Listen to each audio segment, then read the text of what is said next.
Bonjour chers amis. Si je viens rajouter un petit commentaire à la vidéo que vous allez voir tout de suite, c'est parce qu'il fallait que je précise que cette interview a été faite dans le cadre d'un film qui devait être réalisé par Armel Ostiou, qui est un grand réalisateur et producteur, et que malheureusement, pour des raisons qu'il ne m'a pas données, il a décidé finalement d'abandonner la production de ce documentaire pour sortir plus tard, en 2019, un film sur le même thème des pyramides de Bosnie.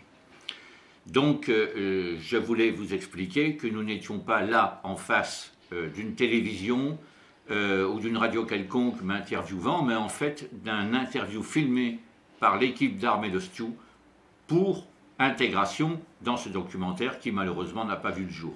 C'était une précision que je voulais vous apporter avant que vous le visionnez. À bientôt.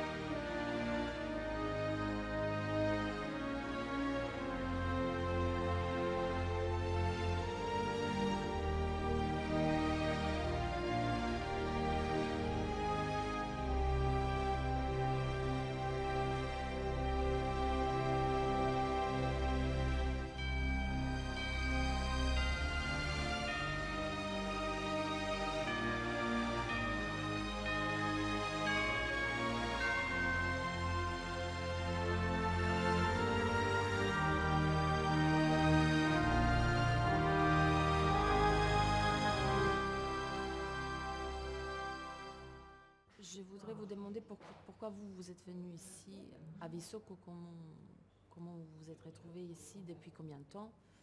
Est-ce que c'est la première fois? Vous pouvez faire un petit résumé. On va peut-être le faire, oui, très rapidement en fait. Déjà Visoko, c'est la troisième fois que je viens, donc c'est pas quelque chose de nouveau pour moi. Et puis je connaissais surtout Visoko déjà depuis 2008. Puisque j'ai un ami qui s'appelle Semir Sanosmanenji, qui est l'un des principaux responsables de la fondation du parc archéologique pour la pyramide bosniaque du Soleil, avec lequel j'entretiens des relations régulières et depuis de nombreuses années.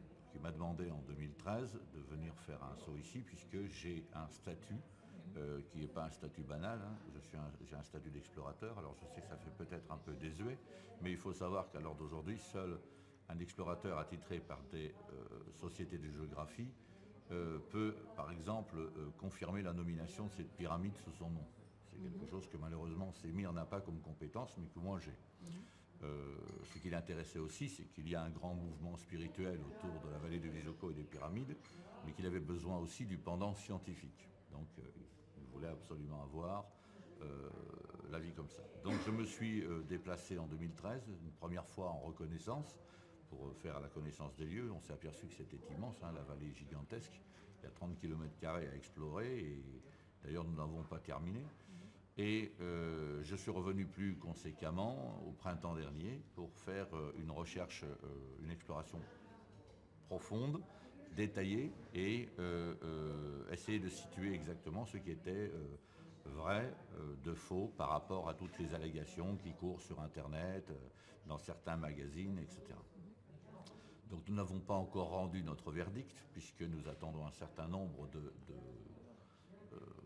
résultats d'analyse, de résultats d'études faites par les différents laboratoires avec lesquels la Fondation Nord-Sud Institut est partenaire sur cette opération. Et moi je suis revenu cette troisième fois, en fait parce que pour la Fondation Nord-Sud Institut, nous mettons en place une ligne touristique pour nos membres, pour les gens qui veulent visiter les pyramides de manière régulière, et je fais l'ouverture inaugurale de cette ligne touristique. C'est ce premier voyage. C'est ce premier voyage touristique. C'est-à-dire que moi, je me retrouve affecté à guide touristique pour la Fondation, je leur file un petit coup de main de ce côté-là, mais ce n'est pas ma fonction première. Bon, il se trouve que beaucoup de choses évoluent, surtout en ce moment, sur la vallée de la pyramide, et que bien entendu, quand vous avez des gens qui ont un certain format en matière scientifique, une certaine compétence, une certaine notoriété, il est assez difficile de passer inaperçu. Donc obligatoirement, vous êtes immédiatement happé par la fondation et puis par toutes les personnalités qui viennent ici pour voir de leurs yeux la vallée des Pyramides et questionner sur tout ce qui peut se trouver sur place. Donc j'ai un peu joué ce double rôle. Je suis censé en plus être en vacances, donc je vais devoir prendre des vacances pour me reposer de celle-ci. Donc... Et qu'est-ce que vous leur montrez dans la vallée aux gens qui viennent? En premier lieu, évidemment, nous avons choisi un certain nombre de monuments. Moi, je ne les appelle pas des monuments puisque je ne peux pas encore les qualifier de tels. Je les appelle des singularités. C'est d'ailleurs le terme consacré, notamment en matière d'exploration, lorsqu'on ne sait pas du tout de quoi l'on parle. Donc je le représente évidemment la pyramide du Soleil, je le représentais le labyrinthe Ravené, je le représentais la pyramide de la Lune, on est allé au tumulus de Vratnica et on devait faire notre mer la Terre, le fameux tel historique, mais bon, le climat ne s'y prêtait pas, le calendrier non plus. Donc en fait, on a modifié cet emploi du temps en reportant à ce matin la visite des artefacts qui ont été trouvés sur l'ensemble de la vallée, mais plus particulièrement à l'intérieur des tunnels Ravené. Et ensuite, nous allons à Visoko pour une visite touristique, puisque je vous rappelle que c'est les touristes, les gens que j'emmène avec moi, ce qui sera pour moi d'ailleurs l'occasion aussi de retrouver Semir Osmanagic, puisque nous avons un meeting point à faire ensemble, et surtout, je dirais, une mise à jour, un upload de tous les deux pour savoir exactement moi ce que je lui ramène comme moisson d'informations déjà confirmées, lui ce qu'il a découvert depuis la dernière fois qu'on s'est vu. Donc ça va être ça. Et ensuite malheureusement ce sera le retour. Mais je pense que je vais revenir parce que les événements continuent de se précipiter. Il y a un certain nombre de choses assez spéciales, assez étranges qui se passent ici, qui n'ont rien à voir avec de la science-fiction, hein, mais qui sont vraiment, qui restent dans le cadre scientifique, mais qui ne s'expliquent pas. Et nous avons surtout les fameux points de Fagioli. Albert Fagioli est un radiesthésiste qui a localisé un certain nombre d'entrées, un certain nombre de tunnels et des constructions dans la vallée, qui aujourd'hui sont totalement inconnus du service archéologique de la Fondation, et même, je dirais, de la science, du ministère de la Science bosnien, qui ignore complètement ces lieux. Et donc il va y avoir nécessité de finir ce travail, puisque notre expédition du printemps dernier n'a pas eu assez de temps.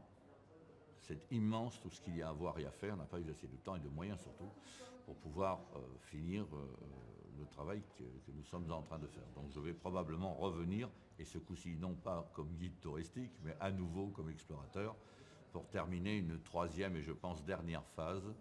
Ensuite ce sera plus ni à moi, ni je pense à la Fondation de gérer les choses de manière directe. Je pense qu'on aura plus une fonction de superviseur, une fonction de conseiller et de consultant pour pouvoir développer, parce que je compte fermement soumettre le dossier à l'UNESCO pour que soit instituée ici une déclaration de sauvegarde au titre du patrimoine de l'humanité, ce qui permettra à la Fondation pour les pyramides de Bosnie de bénéficier de moyens colossaux, pour le gouvernement de Bosnie-Herzégovine aussi. Et ça permettrait d'accélérer de manière conséquente et surtout de donner les moyens qu'aujourd'hui la Fondation n'a pas pour qu'on puisse passer réellement à des travaux archéologiques dignes de ce nom. Et ça, c'est possible à quel moment?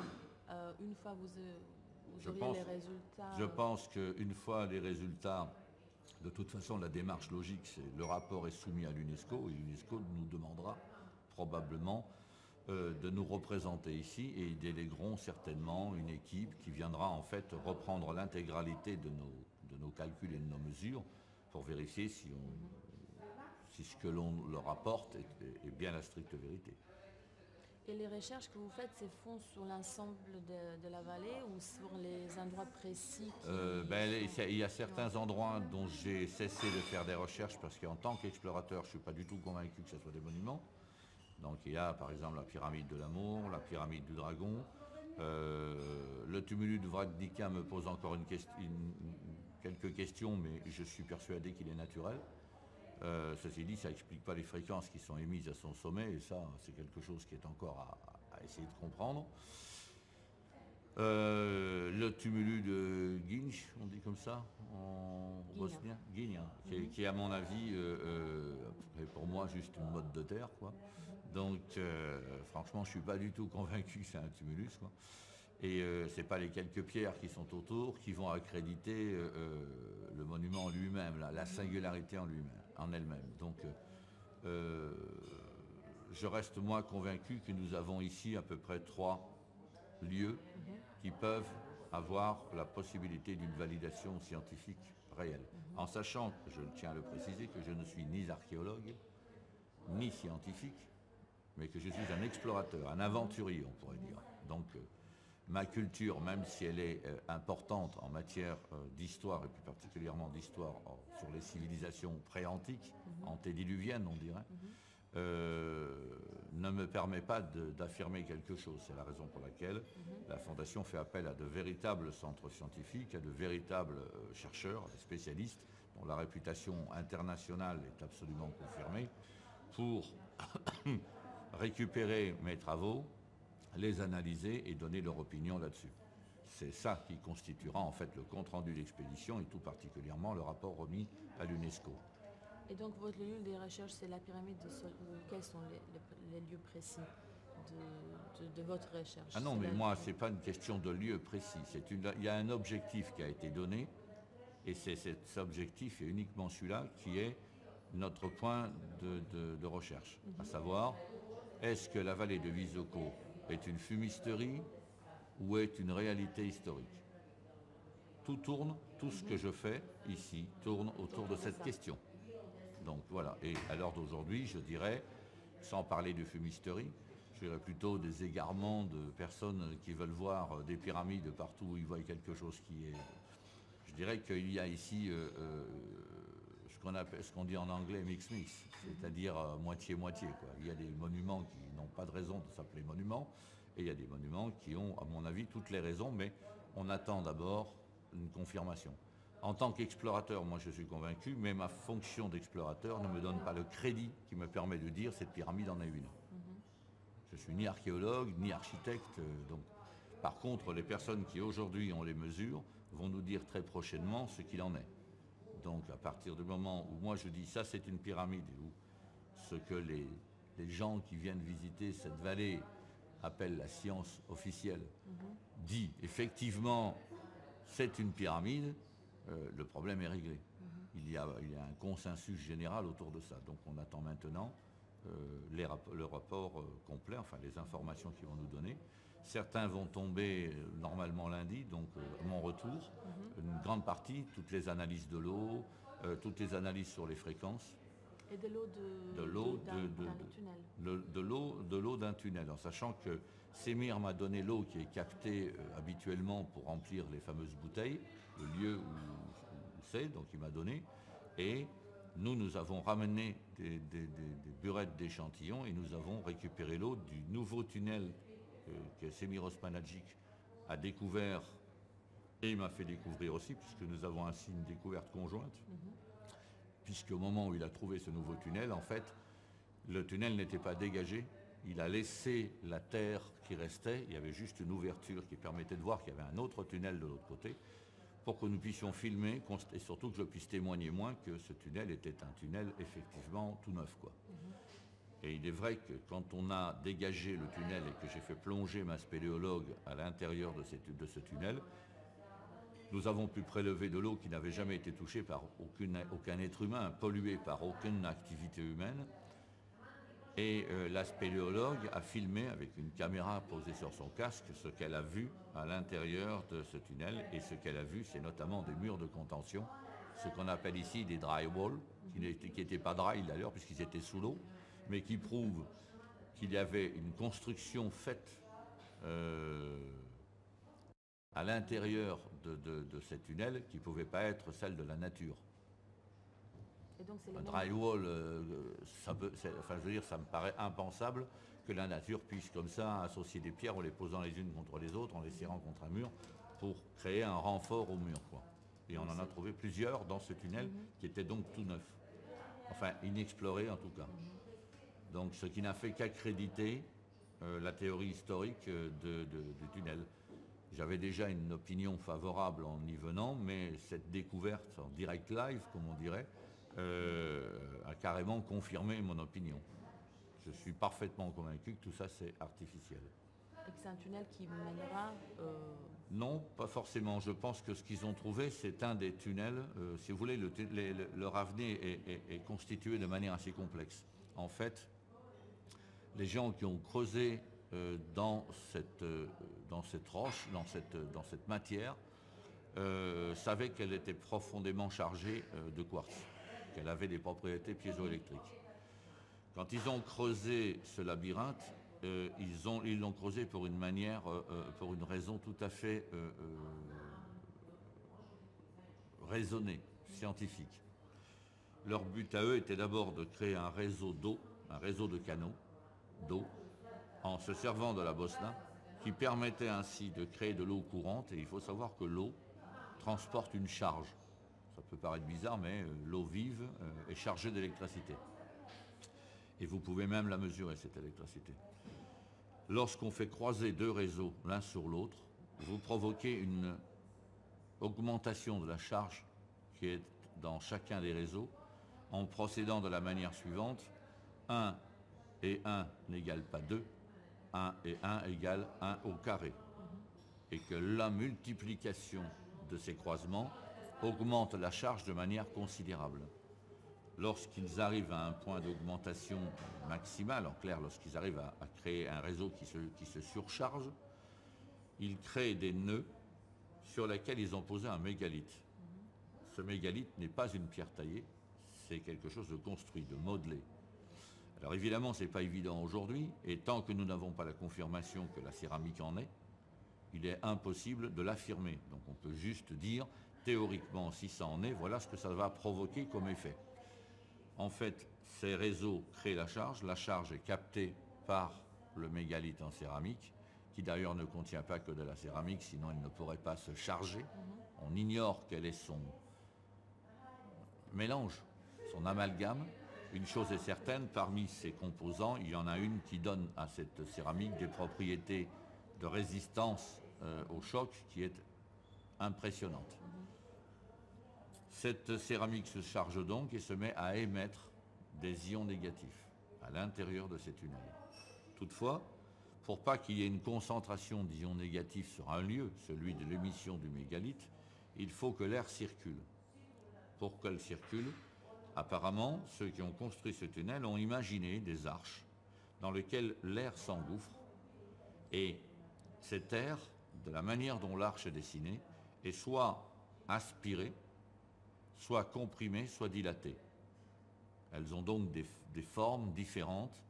Vous avez des petites arches, des moyennes, des grandes arches, des arches de plus de 4 mètres et des petites arches de 50 cm.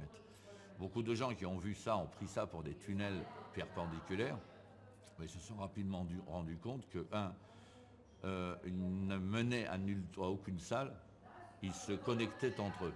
Et c'est normal puisque le but c'est de faire circuler l'air. Et qu'en plus, ils étaient taillés d'une manière assez étrange. Ils sont taillés en biais, ces arches, pour justement être dans le sens du vent, si je puis dire. Donc, ce qu'on a constaté ensuite, c'est qu'effectivement, il y a une circulation atmosphérique uniforme de l'entrée jusqu'au plus profond du tunnel. Et je pense que même si les 12 km du tunnel étaient totalement dégagés, on retrouverait à l'intérieur du labyrinthe une même circulation d'air. À l'époque où c'était un petit peu moins fréquenté qu'aujourd'hui, où il n'y avait pas autant de touristes, la température du tunnel était de 10 degrés. Elle est montée un peu maintenant, elle varie entre 10 et 12, et elle est plutôt à 12 lorsque la journée se termine et qu'il n'y a plus de touristes. Elle s'est chargée à cause de la chaleur humaine. Mais on s'est trouvé aussi devant un phénomène assez étrange, c'est que l'eau du tunnel, quelle qu'elle soit où qu'elle se trouve, est à 10 degrés en moyenne, et assez stable.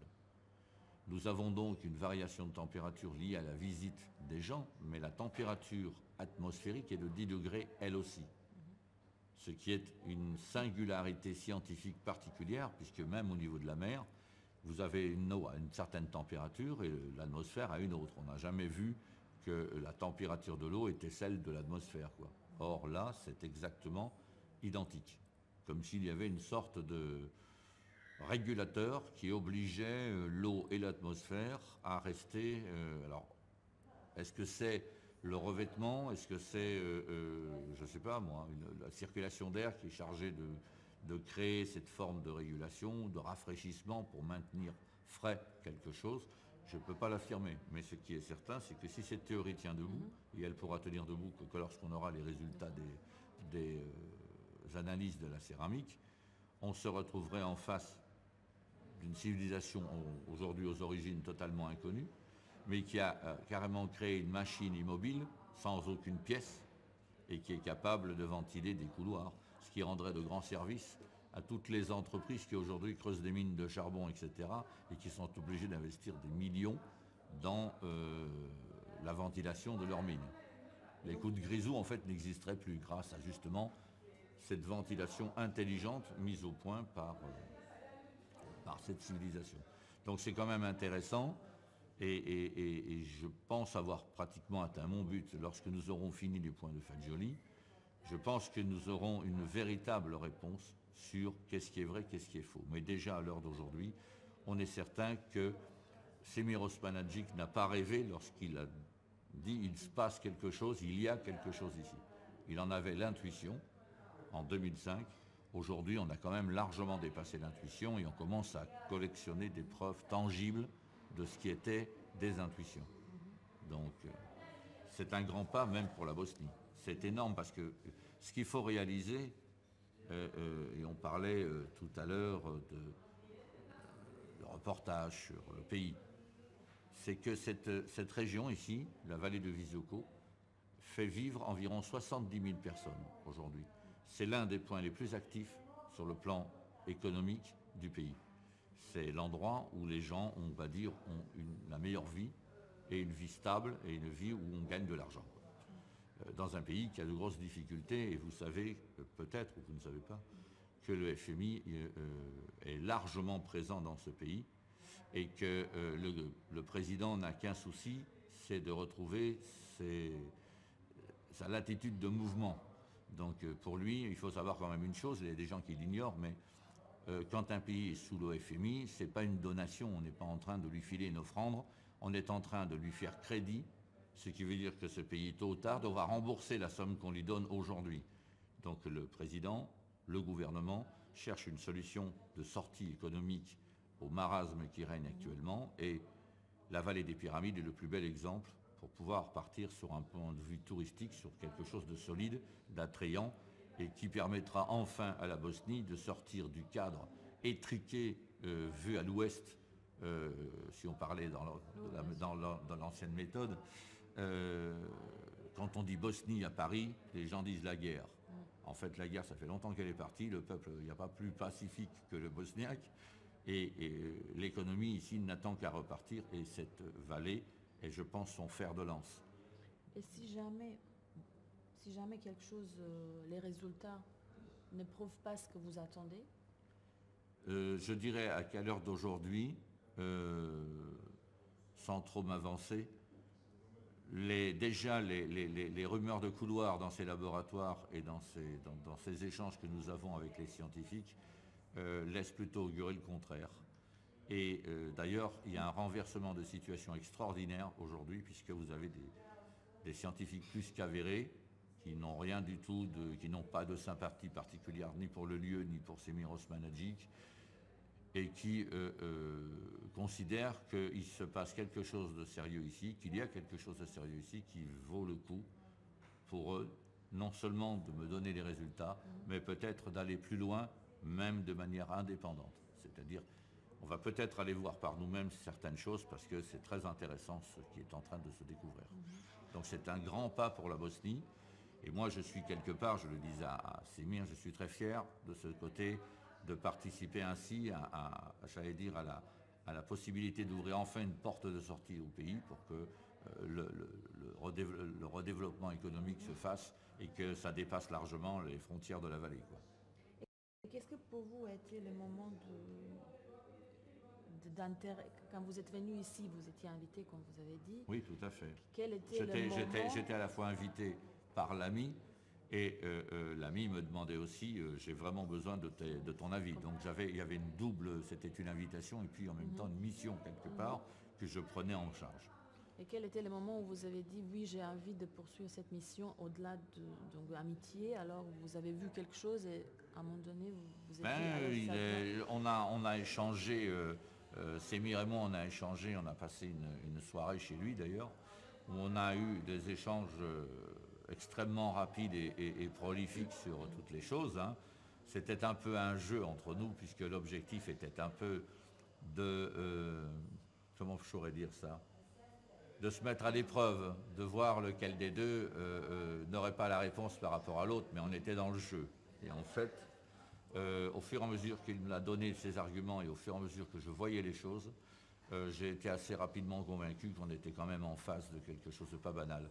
Et si ma première reconnaissance n'a pas été significative, celle du printemps dernier n'a fait que confirmer complètement ma conviction qu'ici il y a quelque chose de solide, c'est que mon équipe était une équipe détachée, ce n'était pas une équipe appartenant à Nord-Sud à l'origine, elle s'est intégrée à Nord-Sud qu'après, mais les personnes qui étaient là sont venues avec de multiples compétences, elles venaient d'horizons sociaux, scientifiques, techniques, complètement éloignés les uns des autres, et les sensations qu'ils ont eues étaient les mêmes que les miennes. Donc je me suis dit, c'est pas moi qui rêve, c'est pas une volonté pour moi de croire en un rêve, c'est visiblement toutes les personnes qui sont avec moi qui pensent qu'il y a quelque chose ici et qu'il faut impérativement découvrir quoi.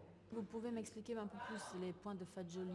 Alors, Albert Fagioli est en fait un radiesthésiste, c'est quelqu'un de très connu, surtout dans notre univers à nous de l'exploration et de l'aventure, puisqu'il collabore régulièrement avec les chasseurs de trésors. C'est quelqu'un qui a une somme de résultats d'analyse. Il fait de la radiesthésie, mais avec un appareil particulier qui s'appelle un doser.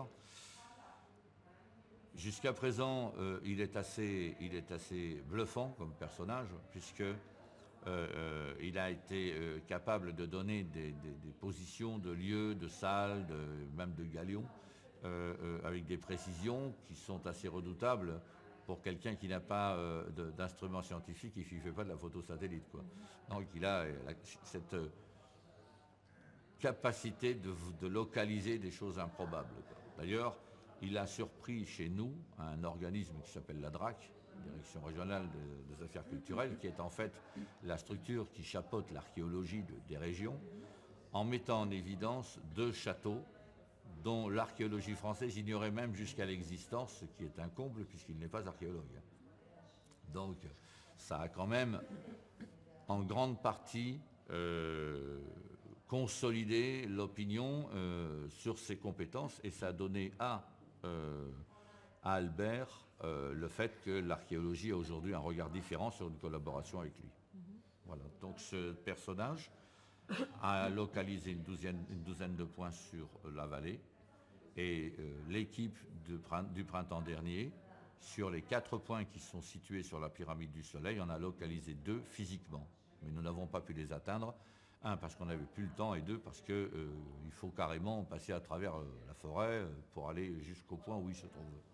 Donc il faudra un petit travail de débroussaillement pour les atteindre. Mais et vous allez faire ça? J'espère. L'idée de base serait que très rapidement on puisse monter conjointement avec la Fondation Bosniaque une expédition Nord-Sud Institut Parc archéologique Pyramide du Soleil pour lancer ça. J'ai soumis ça à Tim Moon, qui est le responsable archéologique de la Fondation. C'est en discussion.